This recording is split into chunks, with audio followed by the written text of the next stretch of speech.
പത്തനംതിട്ടയിൽ മഴ ശക്തമാവുകയാണ്. പമ്പാ നദിയിലും അച്ചൻകോവിലാറ്റിലും ജലനിരപ്പ് ഉയർന്നിട്ടുണ്ട്. നിരവധി ഇടങ്ങളിൽ വെള്ളം കയറിയെന്നും പറയുന്നു. ഇതിന്റെ കൂടുതൽ വിശദാംശങ്ങൾ നൽകാൻ പത്തനംതിട്ടയിൽ നിന്നും സന്തോഷ് ചേരുന്നുണ്ട്. സന്തോഷ്, യെല്ലോ അലേർട്ട് ആണെങ്കിലും പത്തനംതിട്ടയിൽ ശക്തമായ മഴയുണ്ടെന്ന് പറയുന്നു. പലയിടങ്ങളിലും വെള്ളക്കെട്ട് രൂക്ഷമാണെന്ന് പറയുന്നു. എങ്ങനെയാണ് നിലവിലെ സ്ഥിതി? പത്തനംതിട്ടയിൽ ഇന്ന് രാവിലെ 4 മണി തൊട്ട് ജില്ലയിലെ പലയിടങ്ങളിലും ശക്തമായ മഴ പെയ്തിരുന്നു. എന്നാൽ ഇപ്പോൾ മഴയ്ക്ക് ശമനമുണ്ട്. എന്നാലും മഴ തോർന്നതായി പറയാൻ കഴിയില്ല. പ്രത്യേകിച്ചും റാന്നി, അതുപോലെ കോന്നി, മലയോര പ്രദേശങ്ങൾ കേന്ദ്രീകരിച്ചിട്ട് കാര്യമായ മഴ ലഭിച്ചിട്ടുണ്ട്. എന്നാലും പമ്പ നദിയിലും അച്ചൻകോവിലാറ്റിലും ജലനിരപ്പ് അല്പം ഉയർന്നിട്ടുണ്ട്. റാന്നി കീക്കോഴൂർ പുതമൺ പാലത്തിൽ തോട് കവിഞ്ഞ് പാലത്തിൽ വെള്ളം കയറുന്ന സാഹചര്യമുണ്ടായി. ഇവിടെ വാഹന തടസ്സം, ഗതാഗത തടസ്സം ഉണ്ടായിരുന്നു. എന്നാൽ പിന്നീട് പോലീസും അതോടൊപ്പം തന്നെ അഗ്നി സുരക്ഷാ സേനയും ഒക്കെ എത്തി ഇവിടുത്തെ കാര്യങ്ങൾ വിലയിരുത്തിക്കൊണ്ട് ഇപ്പോൾ അവിടെ ഗതാഗതം പുനഃസ്ഥാപിക്കാൻ കഴിഞ്ഞിട്ടുണ്ട്.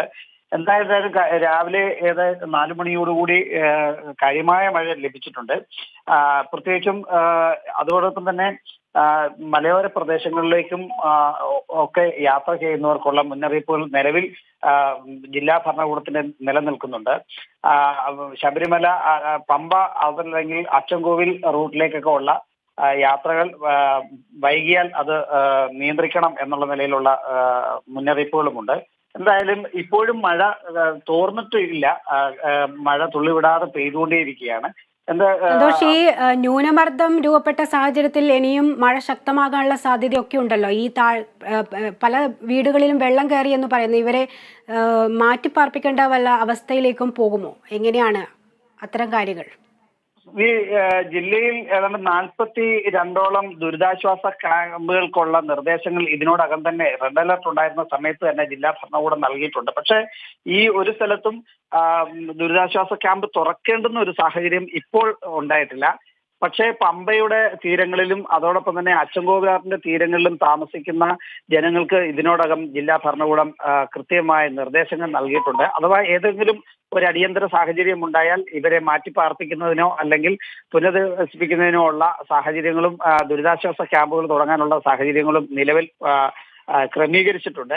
എന്നാലും ഏറ്റവും പ്രധാനപ്പെട്ട കാര്യം എന്ന് പറയുന്നത് പത്തനംതിട്ട റാന്നി മേഖലയിൽ, പ്രത്യേകിച്ചും പമ്പയാറിന്റെ തീരത്ത് ഉണ്ടാകുന്ന ജലനിരപ്പാണ് ഏറ്റവും കാര്യമായ അപകടം ഉണ്ടാക്കാൻ സാധ്യതയുള്ളത്. ആ നിലയിൽ ജലനിരപ്പ് ഉയർന്നിട്ടുണ്ടെങ്കിലും അതൊരു അപകടകരമായ സാഹചര്യത്തിലേക്ക് വന്നിട്ടില്ല.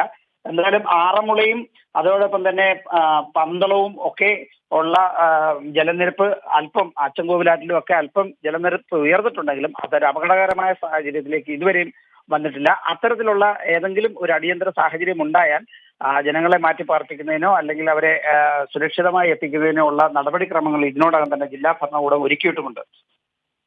വ്യക്തമാണ്. പത്തനംതിട്ടയിൽ അതിശക്തമായ മഴ ലഭിച്ചിട്ടുണ്ടെന്നാണ് അറിയാൻ കഴിയുന്നത്. പമ്പാ നദിയിലും അച്ചൻകോവിലാറ്റിലും ജലനിരപ്പ് ഉയരുന്നുണ്ട്. എന്തെങ്കിലും അടിയന്തര സാഹചര്യം ഉണ്ടായാൽ എല്ലാവിധ സൗകര്യങ്ങളും ഒരുക്കിയിട്ടുണ്ടെന്നാണ് അറിയാൻ കഴിയുന്നത്. പത്തനംതിട്ടയിൽ നിന്നും സന്തോഷാണ് വിവരങ്ങൾ നൽകിയത്.